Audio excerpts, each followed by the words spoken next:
Denize ay vurmuş bana ne, gün doğmuş çiçek açmış bana ne.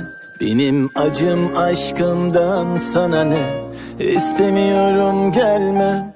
Elini başkası tutmuş bana ne, gözlerine yabancı dalmış bana ne.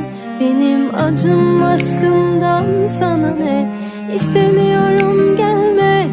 Unuturum elbet, geri döneceğimi zannet.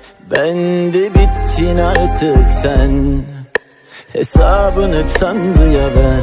Unuturum elbet, geri döneceğimi zannet. Ben de bittin artık sen, hesabını Tanrı'ya ver. Bilmiyorum sensiz geçen bu kaçıncı günüm. Hepsini sevmiştim ben, oysa göremedim. Haklı haksız kim artık hiç önemli değil. Gece gündüz adını andım, duyamadım. Gözlerin kör, dilin söylemez oldu bu sevgimi. Hak etmedin. Denize ay vurmuş bana ne, gün doğmuş çiçek açmış bana ne. Benim acım aşkımdan sana ne, istemiyorum gelme. Elini başkası tutmuş bana ne, gözlerine yabancı dalmış bana ne. Benim acım aşkımdan sana ne, istemiyorum gelme. Unuturum elbet, geri döneceğimi zannet.